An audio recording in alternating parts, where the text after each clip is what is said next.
sinking! Puppy love! Puppy love! Puppy love! The boat is sinking! The boat is sinking? The boat is sinking! What do we do? Let me show you. Electrical systems all torn apart. You know, because that's how I roll. There's a little switch here. Hear that?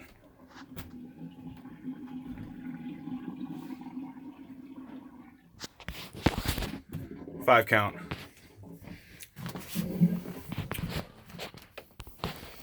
How many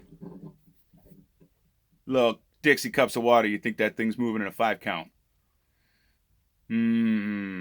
Probably a glass of water, right?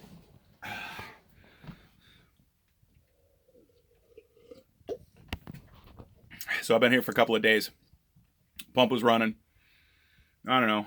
It only moves like a Dixie cup of water, according to the float.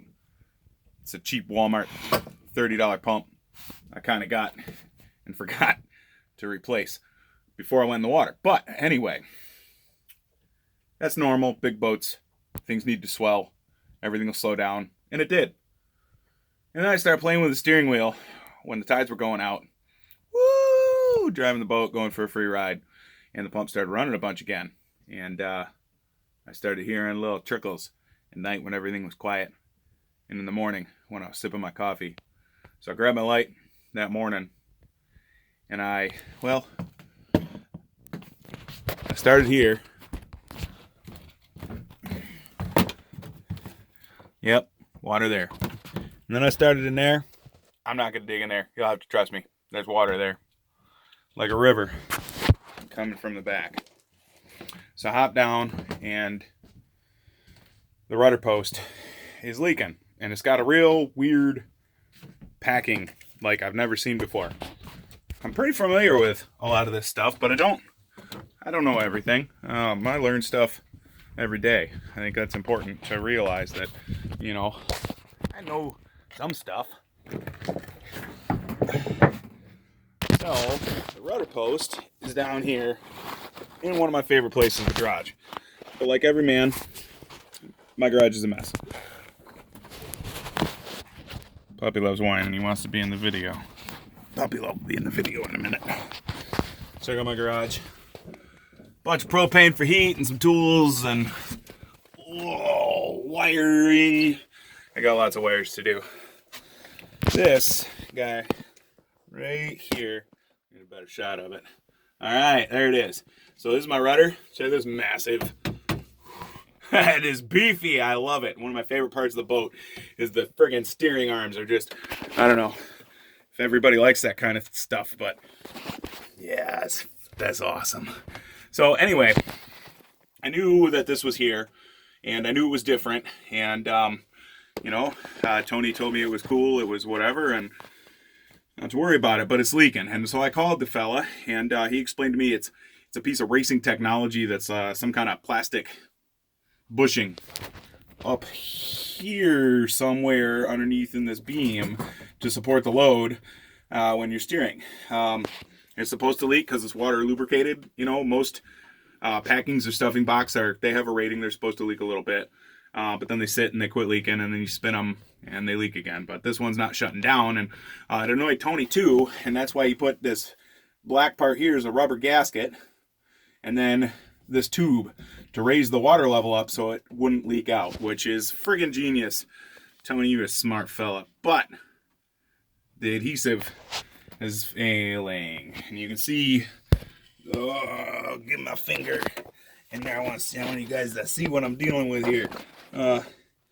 That's goobly gunked up here, and yeah, it's all wet.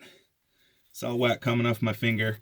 There was a puddle back here yesterday, and I dried it up, and that one didn't come back, so that's good. It looks like most of the water is running forward in here, puddling up, going through the little tunnels, and coming into the boat. Good news, bad news time, right? So we got options. I can always pull the boat back out of the water and redo it. At the end of the day, it's not going to sink the boat, right? As long as there's a bilge pump and it's working, and it'll keep up with it. It's just a little bit.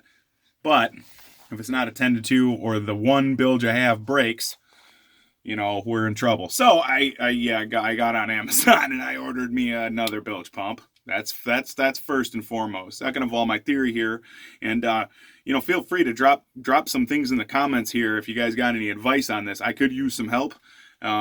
You know, I got to leave the boat for extended periods of time, sometimes 18 hours at a time. You know, I got stuff that I got to do, and man, it makes it hard to sleep, and it makes it hard to leave the boat and be cool with it. But anyway, I do believe that if this thing sits for a while, you know, all the little biologic critters are gonna pack in there.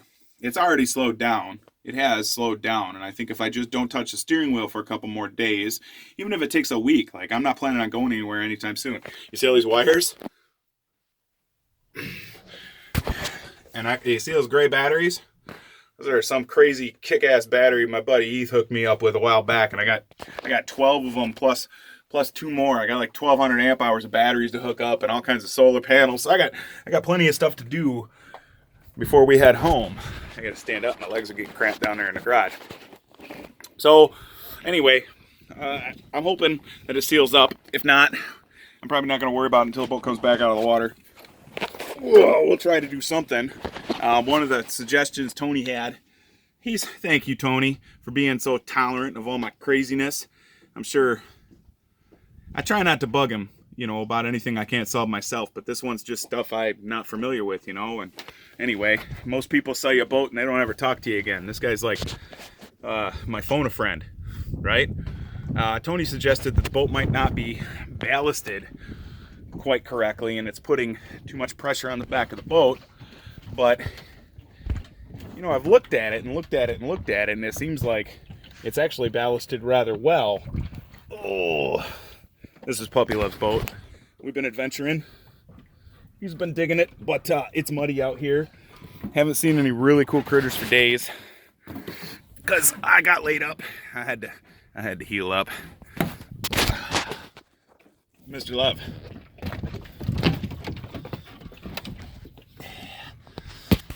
Pirate doggy. Okay. This little skiff that Dragon Motors hooked me up with